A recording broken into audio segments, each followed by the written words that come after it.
Verifica na sua Bíblia. Diz assim, olha: porque sendo livre de todos, diz o apóstolo Paulo, fiz-me escravo de todos, a fim de ganhar o maior número possível.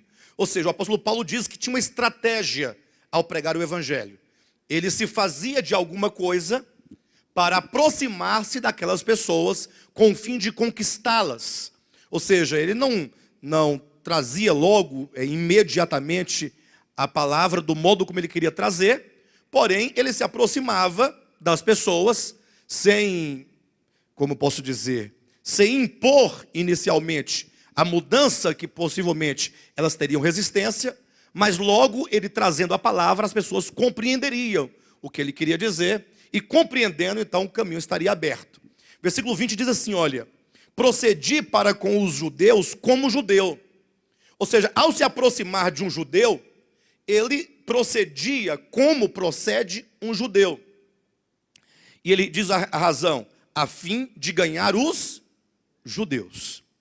Em seguida ele fala: procedi para com os que vivem sob o regime da lei, como se eu mesmo assim vivesse, para ganhar os que vivem debaixo da lei, embora não esteja eu debaixo da lei. Então observa o que ele está dizendo. Ele se aproximava, ou ele procedia para com os que viviam debaixo da lei. Não havia aqueles que viviam sob a lei, debaixo da lei de Moisés? Então ele se aproximava como se ele também assim vivesse. Como se vivesse.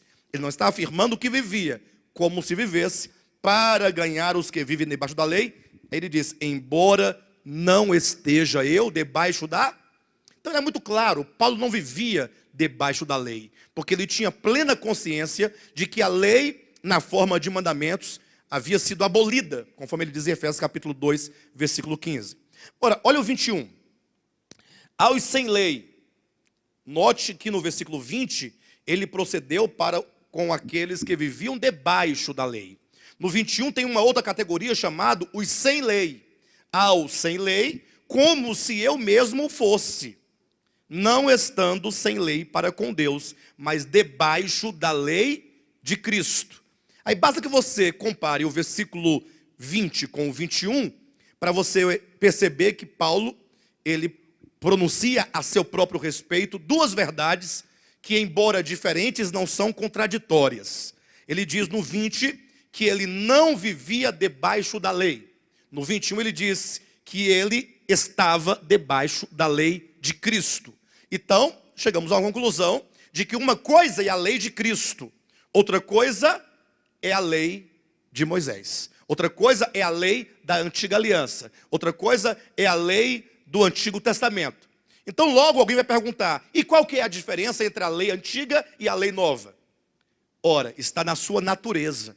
Se os irmãos lerem Mateus, o Evangelho de Mateus, sobretudo os capítulos 5, 6, 7, 5, 6 e 7, esses três capítulos, os irmãos vão perceber claramente como que o Senhor tomou a lei antiga e, por um lado, ele alterou alguns mandamentos, e eu falo literalmente, ele alterou, ele mudou alguns mandamentos para consertá-los do ponto de vista do amor, do ponto de vista da misericórdia e da bondade, levando em consideração, e aqui é bom explicar isso, não que Deus outrora tivesse dado algum mandamento que ferisse o seu amor ou a sua justiça, mas é porque a nação de Israel, no Antigo Testamento, enquanto povo, enquanto nação, enquanto país, eles tinham ali a lei de Deus, tanto quanto uma lei espiritual, como também uma lei civil, uma lei para guardar as pessoas, para guardar o direito das pessoas. Então, por exemplo, quando lá na lei de Moisés diz assim, olha, olho por olho, dente por dente, logo a pessoa que ouve, sem a devida atenção ao contexto, vai pensar o quê?